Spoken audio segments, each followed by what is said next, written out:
Why are we here? I mean, it's pretty much the biggest question there is, right? Well, in this explainer, we're going to dig into a really fascinating theological answer that our existence isn't just random chance, but a story with a purpose and a really important test at its core. So let's just dive right in with the big one.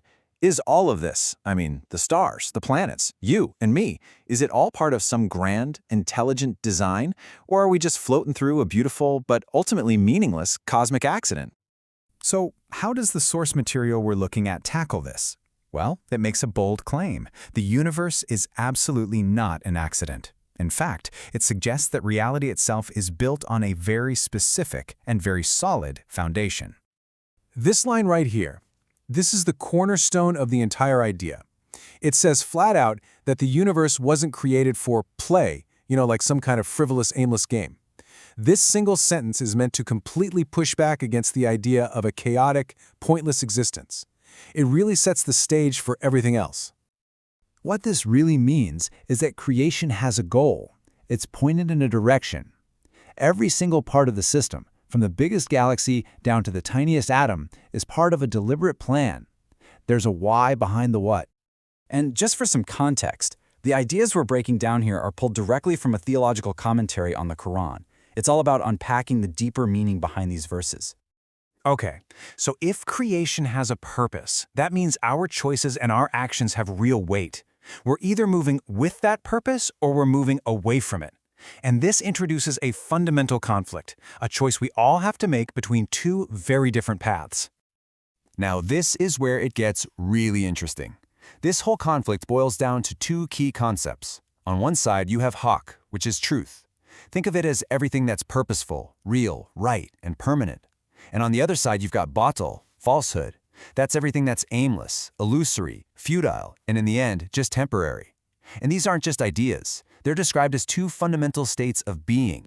So to be super clear, Haqq isn't just a truth among many. It is the truth. It's like the underlying operating system of the entire universe. It's the default setting, the very fabric of reality that everything is supposed to be built on. But wait a minute. This brings up a pretty obvious question, doesn't it? If the whole system is founded on truth and goodness, then where does evil come from? What's the deal with a figure like Satan? Let's be real. This is the biggest challenge to the whole idea of a purposeful world. The existence of suffering and temptation, all the things we'd call evil. It seems to fly right in the face of the idea that everything is built on Haqq, on truth. So how does this framework even begin to explain that? And here's the twist. The source material argues that we've got Satan's role all wrong. He's not some rival god, not an equal and opposite force to good. Instead, he's framed as a necessary component, a function, inside the bigger system of humanity's test. So let's dig into that idea a little more. If Satan isn't a rival, then what's his job description? What is he actually doing in this grand design? His job, so to speak, is tempter. His entire purpose is to present us with the choice of batil, of falsehood. See, he doesn't create some separate evil reality. He just tries to tempt people away from the one true reality, which is Haqq. And this right here really drives the point home. I mean, look at these limitations. He has no power to create anything. He cannot force anyone to do anything against their will. His only tool is suggestion, that whispering you see there. And maybe most importantly, he has to play by the rules. He operates completely within the boundaries of the system God created. The key takeaway? He's a character in the play, not the code director. So the huge implication here is that when someone chooses falsehood, they're not tapping into some alternate evil dimension. They're just taking a detour from the one real path. Batil doesn't have any substance on its own. It's just a distortion, a corruption of Haqq.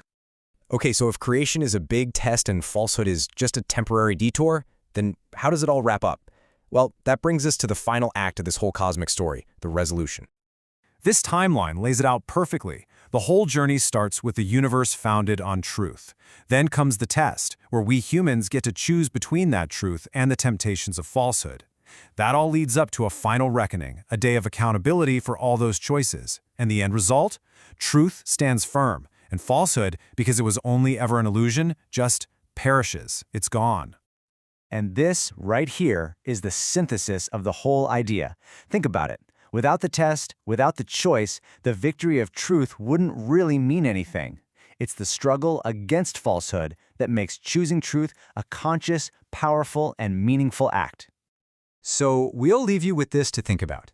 If you really take on this framework, that falsehood is temporary and fleeting, while truth is the only thing that's permanent and real, how does that change the way you look at your own daily struggles? How does it reframe the choices you make between what's right and what's just easy?